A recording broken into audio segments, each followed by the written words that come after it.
So for me, it was a lifelong decision. This sounds a little bit weird, but I remember being a kid sitting in elementary school, reading the Constitution and seeing the age that you needed to be to run for office. And I would calculate the age I was and project out into the future.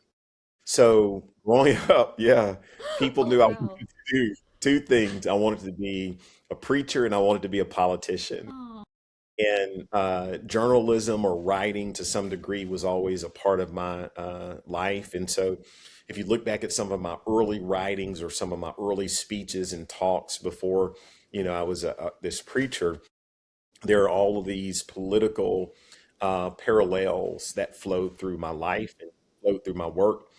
And like anyone, opportunity in life happened. So, came to Atlanta to go to graduate school, worked at a local church for about 5.5 years, transitioned to starting a new church, and that was 15 years.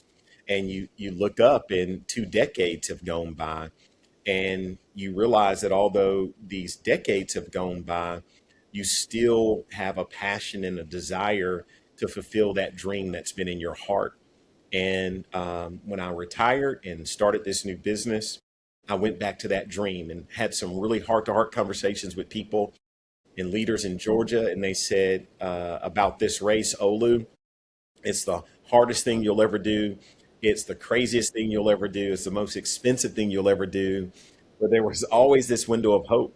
And I'm a risk taker, but I'm a calculated risk taker. And here is how I live my life. My greatest regrets aren't the things that I've done, it's the things that I didn't do. And I knew one day, hopefully in my 90s or so, sitting in a rocking chair with people thinking that I'd accomplished a lot secretly, I would have known that this was the opportunity that I missed. And I didn't want to live my final days with that regret. so this was one of those things where you know it's gonna be hard, like everybody Yes, told you, but you're like, I can't sit with myself, can't do it. 30, 40 years from now and be like, I didn't do it because I thought it would be too hard. Like that, yeah, that would be a hard pill to swallow. And, and this isn't to knock any person in office or anyone running for office. When you think about a resume of public service, that's what I've done for my last 20 years.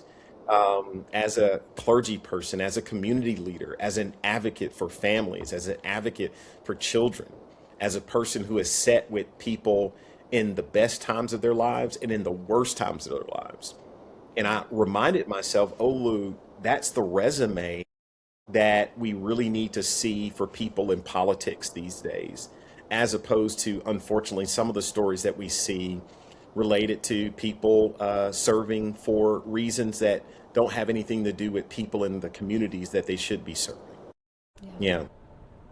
So the decision you made to start running for governor, was it based off like, this is the vision I have? Like you mentioned the politicians, that not all of them, but there are quite a bit of politicians who maybe lack the vision that incorporates people.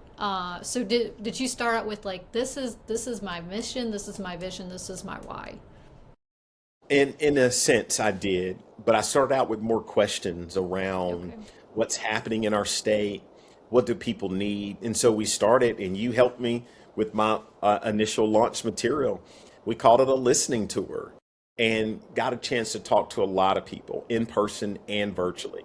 And here are the three questions. What do you love about Georgia? What are your concerns, and what would you change?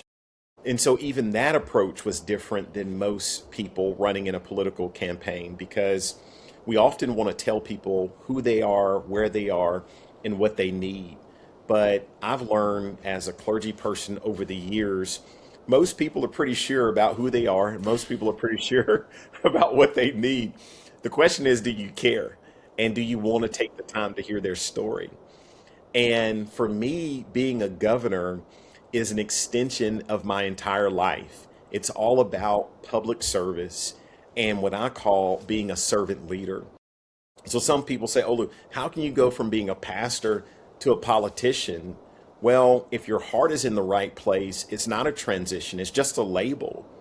Because whatever you do professionally, if your heart is in the right place, it's more about people than it's about you.